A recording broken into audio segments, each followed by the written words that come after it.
Students, welcome to my channel keep learning. और आज के इस वीडियो में हम लोग मैकेनिज्म के बारे में डिस्कस करेंगे। इससे पहले वाले वीडियो में हम लोगों ने टाइप्स ऑफ जॉइंट के बारे में डिस्कस किया था। आज मैकेनिज्म के बारे में पढ़ते हैं। देखिए, मैकेनिज्म को ऐसे समझते हैं कि किसी भी काइनेमेटिक चेन में अगर हमने किसी भी लिंक को फिक्स कर दिया तो वो एक मैकेनिज्म फॉर्म करती है। It means when one of the link in a kinematic chain is fixed then it is known as mechanism. इसको इस एग्जांपल से समझते हैं कि मान लीजिए ये एक 4 बार चेन है। 4 बार चेन का मतलब कि उसमें 4 लिंक है। Link 1, link 2, link 3 and link 4। अब ये काइनेमेटिक चेन है। इसको हम फॉर्मूले से चेक कर सकते थे कि LHS RHS के इक्वल आ रहा था, यानी काइनेमेटिक चेन थी। अगर इसमें हमने किसी भी लिंक को फिक्स कर दिया, जैसे कि इसको फिक्स कर दिया, तो ये एक तरीके की मैकेनिज्म फॉर्म होगी। यानी काइनेमेटिक चेन में हमने अगर किसी भी लिंक को फिक्स कर दिया तो वो एक मैकेनिज्म फॉर्म करती है। मैकेनिज्म फॉर्म करने के साथ साथ हम इसका यूज करते हैं ट्रांसफॉर्मिंग, मोशन को ट्रांसफॉर्म करने के लिए या मोशन को ट्रांसमिट करने के लिए। अगर ये जो मैकेनिज्म है वो 4 लिंक से बनती, 4 लिंक में है, अगर 4 लिंक से मैकेनिज्म फॉर्म हो रही है तो उसको हम लोग सिंपल मैकेनिज्म कहते हैं।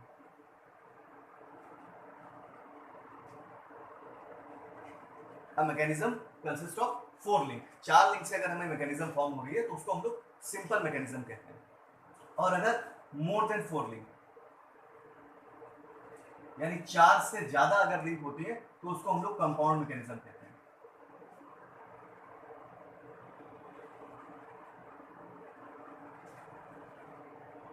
ठीक, तो हमको यहाँ पर 3 चीजें मोटी मोटी समझ में आई।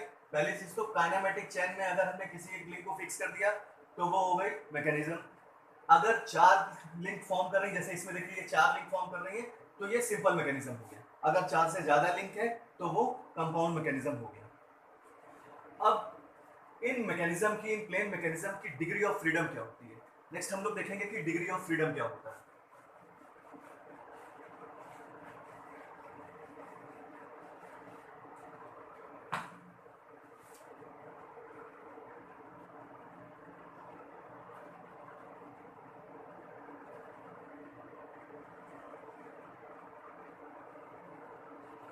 Degree of freedom, degree of freedom को हम इस तरीके से समझते हैं कि किसी भी प्लेनर मैकेनिज्म में या किसी भी मैकेनिज्म को कितने इनपुट पैरामीटर हैं जो उसके मूवेबिलिटी को डिफाइन कर रहे हैं।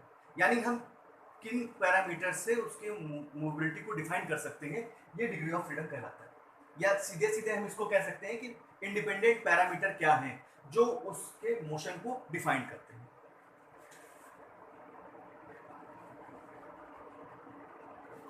4 बार चेन,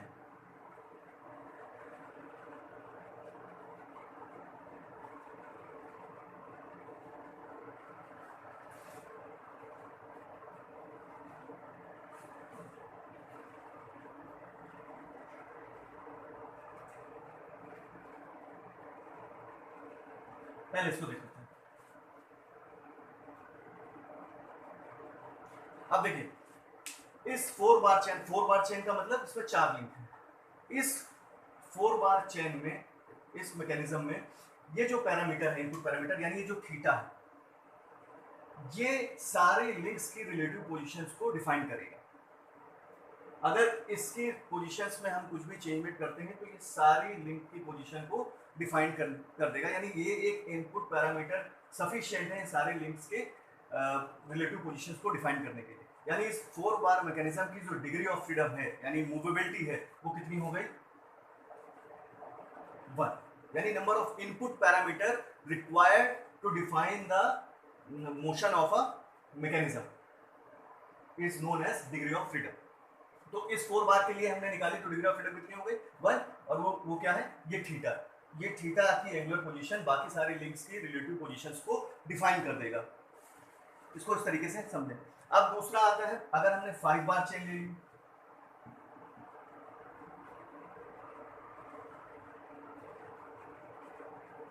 फाइव बार चेन का मतलब इसमें 5 लिंक है।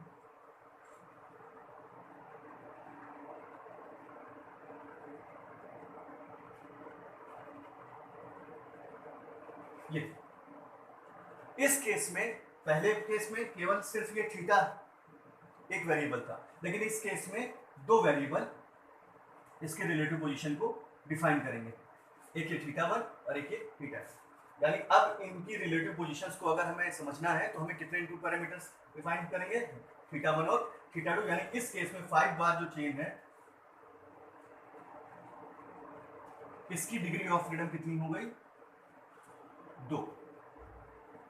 तो सिंपल सी चीज है कि डिग्री ऑफ फ्रीडम का मतलब वो पर्टिकुलर मैकेनिज्म कितने इनपुट पैरामीटर से हम उसमें जो लिंक्स हैं उनके रिलेटिव पोजीशंस को डिफाइन कर सकते हैं, वो उस मैकेनिज्म की डिग्री ऑफ फ्रीडम कहलाती है।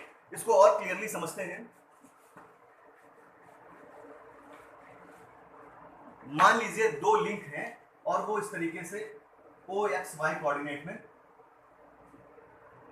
प्लेस है, OXY। एक लिंक को मान लिया हमने AB जो कि फिक्स है, AB ये लिंक 1 है, ये फिक्स है। दूसरी लिंक हमने ली C और D और उस पर कोई एक पॉइंट लिया P,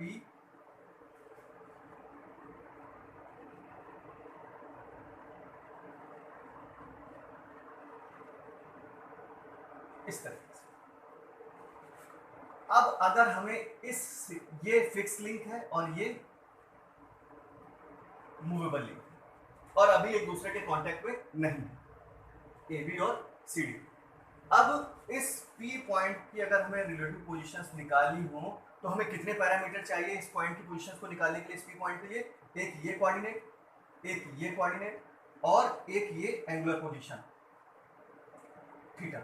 यानी इसके लिए कितने इनपुट पैरामीटर रिक्वायर्ड है इसके रिलेटिव पोजीशन को डिफाइन करने के लिए? तो 3, एक ये कोऑर्डिनेट, एक ये कोऑर्डिनेट और एक ये एंगुलर थीटा। तो यानी इसके लिए डिग्री ऑफ फ्रीडम कितनी हो गई? 3। यानी यहां से हमें ये चीज समझ में आ गई कि अगर लिंक जो इंडिविजुअल इंडिपेंडेंट लिंक है तो उसकी डिग्री ऑफ फ्रीडम कितनी होगी? 3, एक एक्स एक्सिस, एक वाई एक्सिस में और एक ये थीटा। तो इसके इंडिपेंडेंट जब ये किसी के कांटेक्ट में नहीं है तो उस समय इसकी डिग्री ऑफ फ्रीडम कितनी हो गई? 3। अब हमने क्या किया कि इन दोनों को कांटेक्ट में, यानी एक टर्निंग पेयर से इन दोनों को हमने कांटेक्ट में लाया, इनको कांटेक्ट में किया हमने।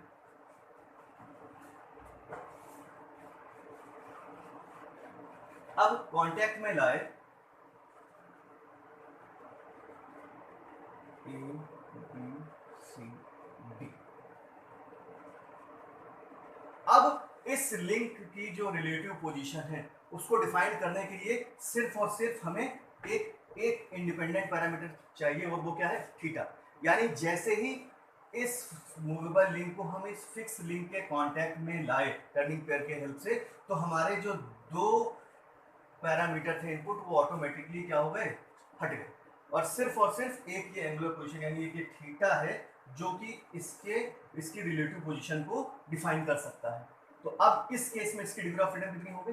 1, है ना। तो यहां से हम ये समझ गए कि जब इंडिपेंडेंट लिंक थी तो उसकी डिग्री ऑफ फ्रीडम कितनी थी? 3।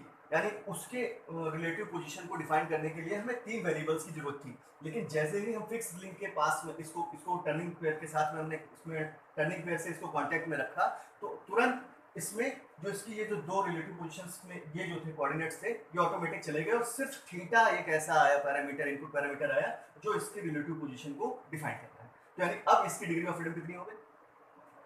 1। ठीक है, इसको कुछ एग्जांपल से समझते हैं।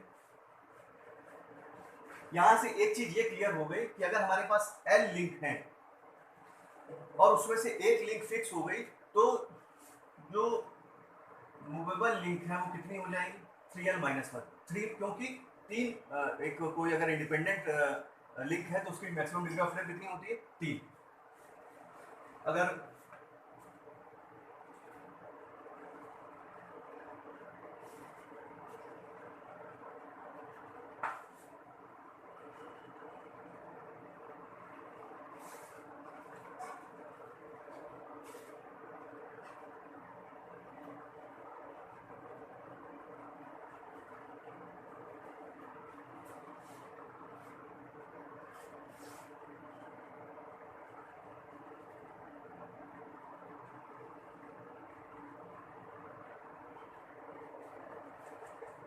ये देखिए, इसको इस तरीके से लिखते हैं। इस केस में 4 लिंक हैं, 1 2 3 4, और चारों ही लिंक जो हैं वो इंडिपेंडेंट है, यानी एक दूसरे के कांटेक्ट में नहीं। तो इसकी डिग्री ऑफ फ्रीडम क्या कितनी हो जाएगी? 3 3 3, यानी टोटल कितनी हो गई? 9, राइट। एक इंडिपेंडेंट लिंक कितनी होती है? 3 होती है, तो 3 इसकी हो गई, 3 इसकी हो गई, 3 इसकी हो गई, टोटल कितनी हो गई? 9। इस केस में देखिए, अब ये दोनों लिंक यानी ये 1 2 3 एंड 4, इसमें जो लिंक 1 और 4 है टर्निंग पेयर से कांटेक्ट में आ गई, तो 2 डिग्री ऑफ फ्रीडम यहाँ से हटी, तो ये इसकी डिग्री ऑफ फ्रीडम कितनी हो जाएगी? 3 3 एंड 1, यानी यहाँ कितनी हो गई? 7। इस केस में देखिए, ये कांटेक्ट में है, ये कांटेक्ट में है, तो 1 एंड 1 2 एंड 3, यानी यहाँ से कितनी हो गई? 5। डिग्री ऑफ फ्रीडम कितनी हो गई इसकी? 5। अब अगर यहीं पर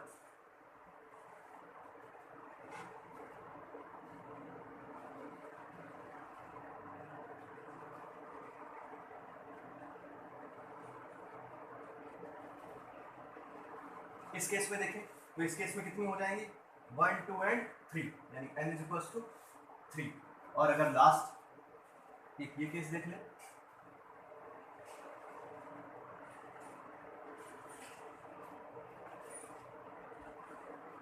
थ्री 4, यानी सब टर्निंग पेयर से कांटेक्ट में है, तो यहाँ इसकी डिग्री ऑफ फ्रीडम कितनी हो जाएगी? 1। तो देखिए, इस तरीके से हम किसी भी प्लेनर मैकेनिज्म की डिग्री ऑफ फ्रीडम को निकाल सकते हैं। डिग्री ऑफ फ्रीडम को निकालने का एक फॉर्मूला भी होता है जिससे हम किसी भी मैकेनिज्म की डिग्री ऑफ फ्रीडम निकाल सकते हैं, और वो फॉर्मूला होता है n is equals to 3l minus 1 minus 2j minus h, अगर हायर पेयर है। हायर पेयर का मतलब लाइन या सरफेस कांटेक्ट, ये कहलाता है हायर पेयर। हिंदी में इसको उच्च युगल कहते हैं। जे जोड़ों की संख्या यानी joint, number of joint, l number of links, कड़ियों की संख्या। अब इस फॉर्मूले से हम कैसे डिग्री ऑफ फ्रीडम निकालते हैं? जैसे देखिए, कोई भी आपका मैकेनिज्म दिया हो,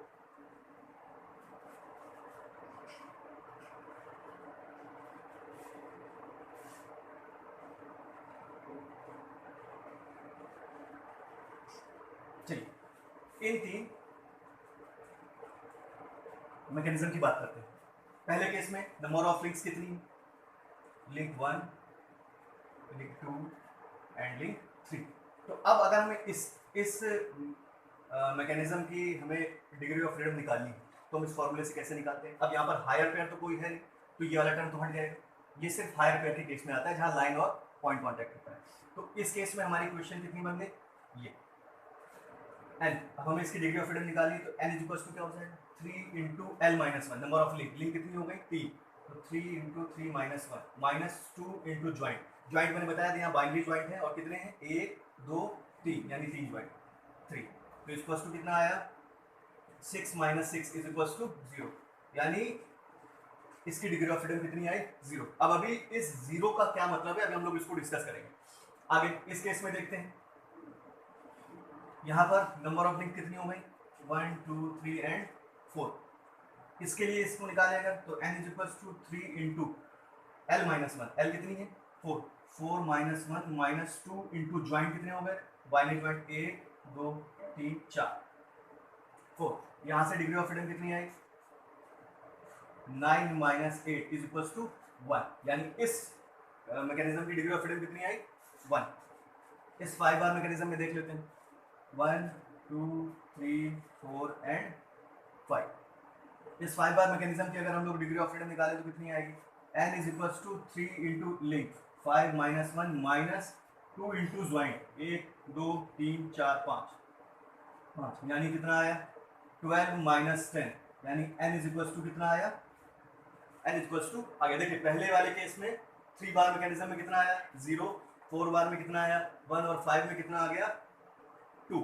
अब और देखते हैं इसको, कुछ और मैकेनिज्म को देख लेते हैं।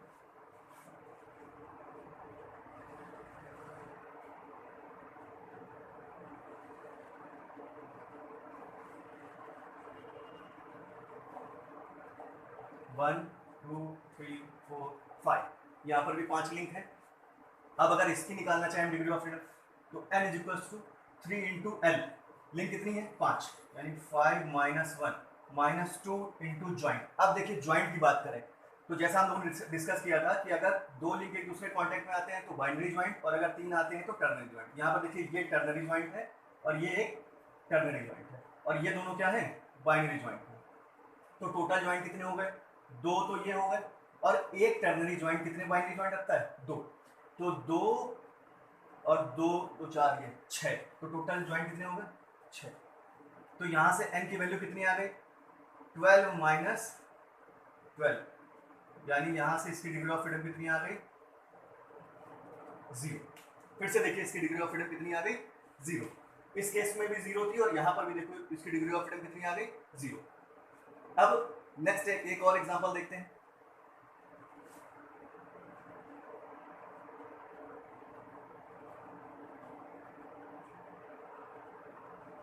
ये 1 2 3 4 5 6, यानी यहाँ पर नंबर ऑफ लिंक कितनी हो गई 6। अब अगर इसकी डिग्री ऑफ फ्रीडम हमें निकालनी हो तो फिर से निकालें, n is equals to 3 into link कितनी है 6 माइनस 1 माइनस 2 इंटू ज्वाइंट। अब ज्वाइंट कितने हो गए तो यहाँ पर देखिए ये भी टर्नरी ज्वाइंट, ये भी टर्नरी ज्वाइंट, ये भी टर्नरी ज्वाइंट और ये भी टर्नरी ज्वाइंट, यानी टोटल टर्नरी ज्वाइंट कितने हो गए 4, और एक टर्नरी ज्वाइंट कितने बाइनरी ज्वाइंट रखता है 2, तो टोटल टर्नरी ज्वाइंट कितने हो गए 8। यानी यहाँ से डिग्री ऑफ फ्रीडम कितनी आ गई 5 15 माइनस 16, यानी इज इक्वल्स टू -1, यानी अब डिग्री ऑफ फ्रीडम कितनी आ गई -1। अब यहाँ पर देखिए कि डिग्री ऑफ फ्रीडम किस तरीके से चेंज हो रही है। इन डिग्री ऑफ फ्रीडम से कंक्लूजन क्या निकल कर आया, जब भी कभी किसी भी मैकेनिज्म का डिग्री ऑफ फ्रीडम 0 आता है, किसी भी मैकेनिज्म का अगर डिग्री ऑफ फ्रीडम 0 आ रहा है तो इसका मतलब हुआ कि वो मैकेनिज्म स्ट्रक्चर फॉर्म कर रही है, स्ट्रक्चर फॉर्म कर रही है। अगर डिग्री ऑफ फ्रीडम की वैल्यू 0 आती है तो वो एक स्ट्रक्चर फॉर्म कर रहा है। अगर डिग्री ऑफ फ्रीडम 1 है तो इसका मतलब ये है कि उसमें सिर्फ एक इनपुट पैरामीटर रिक्वायर्ड है उसके मोशन को डिफाइन करने के लिए। अगर डिग्री ऑफ फ्रीडम की वैल्यू 2 आ रही है तो यानी 2 इनपुट पैरामीटर रिक्वायर्ड है उस मैकेनिज्म के मोशन को या उस मैकेनिज्म की लिंक्स के रिलेटिव मोशन को डिफाइन करने के लिए। अगर किसी भी मैकेनिज्म में डिग्री ऑफ फ्रीडम की वैल्यू -1 या लेस और उससे कम आती है तो इसका मतलब वो मैकेनिज्म इनडिटरमिनेट स्ट्रक्चर फॉर्म कर रहे हैं, ठीक है। यानी डिग्री ऑफ फ्रीडम किससे हम क्या कंक्लूजन निकाल रहे हैं ये मैंने आपको बताया कि अगर 0 आ रही है तो इसका मतलब वो क्या है, वो एक स्ट्रक्चर फॉर्म कर रहा है। अगर 1 आ रही है तो इसका मतलब हो गया कि एक इनपुट पैरामीटर रिक्वायर्ड है। अगर 2 तो 2 इनपुट पैरामीटर रिक्वायर्ड है उस लिंक के रिलेटिव पोजीशन को डिफाइन करने के लिए। और अगर -1 या कम उससे लेस वैल्यू आती है तो इसका मतलब वो इनडिटरमिनेट स्ट्रक्चर फॉर्म कर रहा है। तो इस तरीके से हम किसी भी मैकेनिज्म की डिग्री ऑफ फ्रीडम से उसके मोशन को डिफाइन कर सकते हैं, ठीक है। Thank you.